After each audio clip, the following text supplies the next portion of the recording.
We are back with another reflection on the daily Vedantic. Today's reflection is on us not knowing what we want. We don't know what we want. Alan Watts beautifully articulates this point over and over again in different lectures.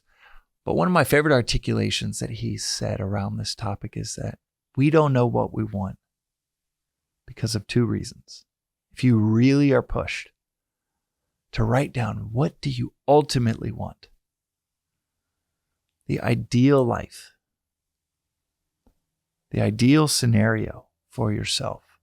Spend 10 minutes and at least 250 words, to where you have to go beyond banal platitudes and cliches, and you actually have to articulate what your ideal scenario in life would be. Spend 5 minutes. For the next 50 years, you might benefit from spending 5 minutes, 250 words to try to articulate it. And I remember when I did this exercise, it was, after word 8 or 9, I was like, holy shit. First few words, I want to be sustainably happy, and I had no idea. So much of the world doesn't want you to think about what you want. So much of the world wants to implant in your head what to want. This product, this car, this watch, this degree, this job. It's because that's what they want, or at least think that they want of you, towards their own aimless pursuits. Such a beautiful exercise. Spend a few minutes trying to articulate what your ideal scenario would be. What happiness would look like for you. What your actual life would look like. Wake up, what would you do? What does life look like? Where do you live? How do you spend your time? Who's around you? Sounds so easy. And yet, 5 to 10 minutes will expose just how ignorant we are when it comes to what we actually want. Alan would go on to say that we don't know what we want for two reasons. That one, we don't know ourselves. If we're changing every 5 years, we're changing every 10 years, then we're changing every year. If we're changing every year, we're changing every week. If we're changing every week, we're changing every moment. There is no static you or me to want something in the future where that static you or me can then receive it. You are someone different in 5 years and 10 years. And the plans you laid down 10 years prior, well, they were for the person that existed 10 years prior. It's quite difficult to truly know ourselves today, the here and now, much less to know ourselves or who we are going to be, our future selves, 10 years down the road. Mental health crises spike more so than in any other profession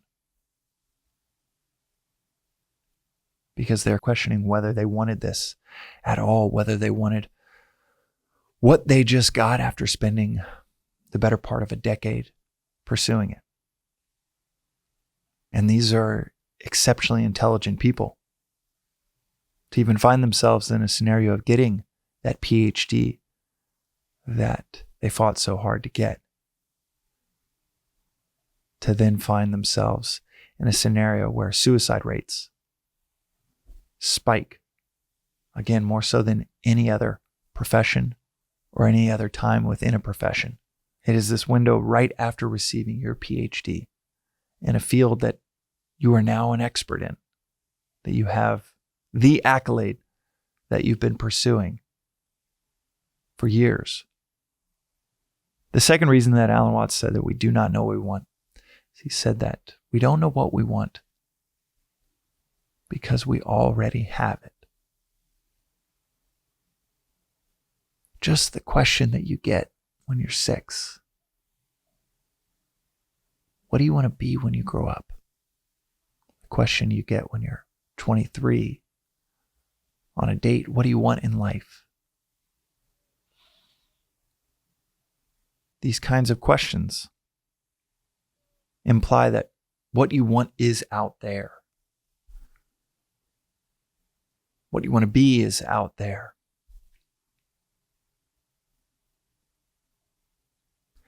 This sick implication in the question of what do you want in life implies that you don't already have it.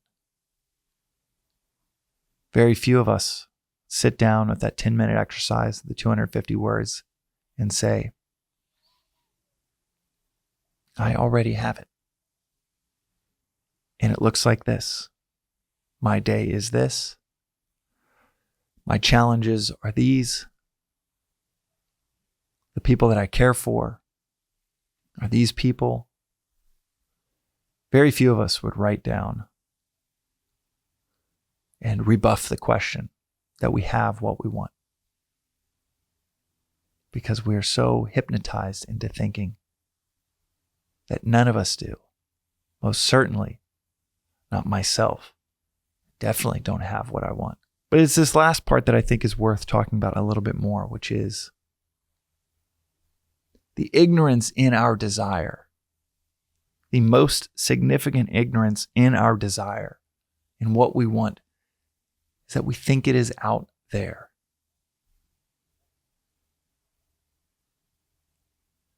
It is searching for water in the desert when we start thinking it's out there. What we want. If there was any direction to it whatsoever, if you find yourself in a situation of unhappiness, despair, what we want, that state of happiness, that state of satisfaction, those are inner states. This is logic. This is not philosophy. Those are inner states of being. They are not states of having. They are not an accumulation of external things, external people, accolades, achievements. These are inner states. And the biggest mistake we can make in our pursuit of desire, in our pursuit of something that we think will complete us, is to think it's outside of us. It's not out there. That's what this philosophy says over and over and over and over again. Schopenhauer said it best when he said, happiness is difficult to find within oneself, but it is impossible to find it anywhere else. So what is this dehypnotization that we have to go through? The crux of this ignorance and our desire is this hypnotization that it's out there. We have to dehypnotize ourselves from that message through daily reflection, daily study, questioning everything, through a cultivation of gratitude instead of a cultivation of desire. It is out with the vision board and in with lengthy gratitude journaling. But even more than that, it's not taking anything for granted. A gratitude journal might give importance to 10, 15 things in your life. But the 3 practices of Vedantic are question everything, don't take anything for granted, and study and reflect every day. This second one, don't take anything for granted, goes way beyond a gratitude journal. Write out the things that you are ungrateful for, that you wish were different. Cultivate gratitude for those. That's the practice of not taking anything for granted. That's the practice of cultivating the happiness within ourselves that is indeed difficult to find, but impossible to find anywhere else. And if you need to listen to this episode again and again and again, I know I needed to hear this from Swami over and over and over again before, as he says, the penny drops.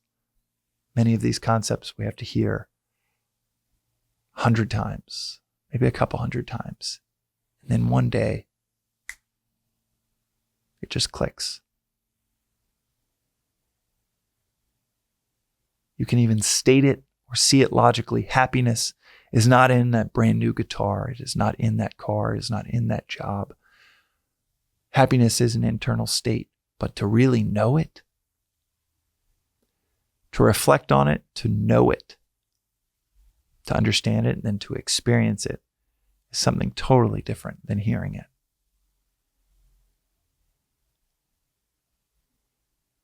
Our ignorance in our desire. And the point that is worth hearing over and over and over again is that whatever we are seeking, whatever you are seeking, those 250 words, that 10-minute exercise, the ignorance is thinking that it is out there. Instead of spending those 250 words describing how you feel in here, then deconstructing and understanding what are those things that make you feel that in here, but never forgetting that it's not out there. What we want is in here. That's today's reflection on the Daily Vedantic. We'll see you next time.